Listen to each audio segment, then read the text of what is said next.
Bonsoir. Non, ça va. Restez assis, c'est pas la peine de vous lever. Je suis très content de vous voir à mon spectacle. Quand vous venez comme ça encourage l'artiste. Ça lui permet d'avoir de l'inspiration et de... Pardon?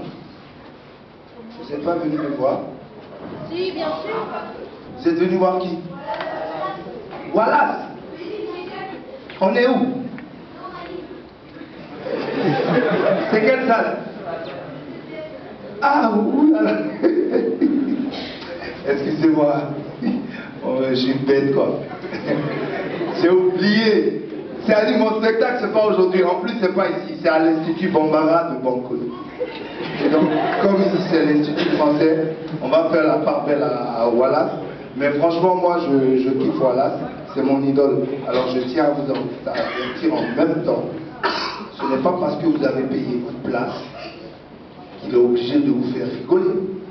Il y a un adage africain qui dit ce n'est pas parce que le coq chante que le jour est obligé de se lever. On est d'accord? Ah, mais sinon, voilà, c'est grand. Hein. Quand moi j'ai appris qu'il venait à Bamako, j'ai dit, voilà, je vais lui faire une belle surprise. Alors je suis allé chercher une jeune manière, bien belle, la forme guitare, avec les seins à midi. Et je lui dis, écoute, j'ai un ami qui arrive, c'est un artiste, en plus il est blanc.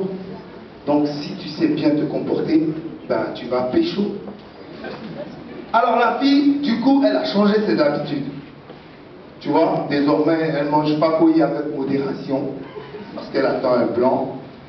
Ensuite, elle a jeté tous ses basins pauvres. Désormais, elle fait un mode basin riche. Et hier, on part à l'aéroport pour recevoir Wallace. Dès que Wallace m'a vu, il a tout gâté. Il dit, Thibaut, donc tu es venu avec tout ton moyen pour me bomber à l'aéroport, quoi. Toi tu es mon frère, je suis enjaillé. Non, Thibaut, tu es trop bon.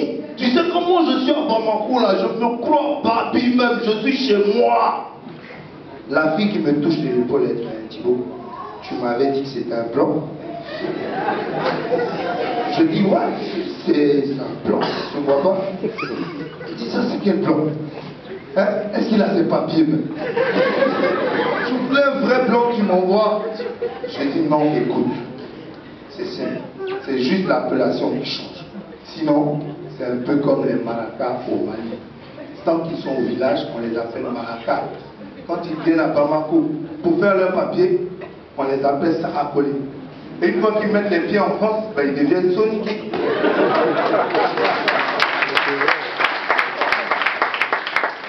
Alors voilà, moi je l'aime bien, je suis fier de lui parce qu'il est africain et il porte haut les couleurs de l'Afrique.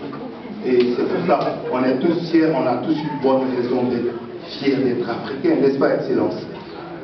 Voilà, on est tous fiers d'être africains.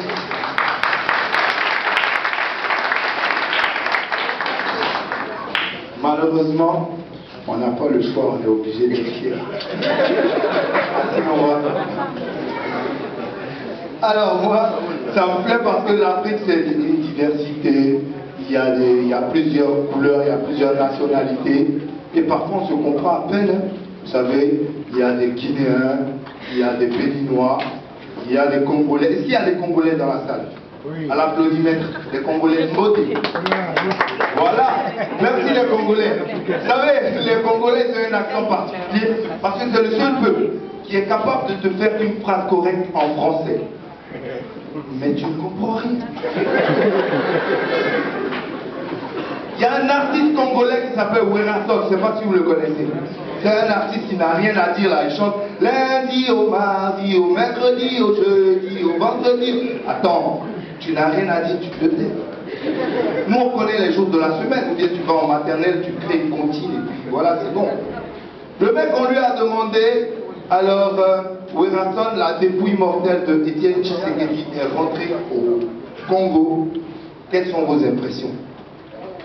Et le plus fièrement du monde, il dit, quand j'ai tellement vu les orgueils de papa Étienne Tshisekedi, c'est les mécondoléances qui m'a traversé le corps. Mais je suis content parce que le corps de papa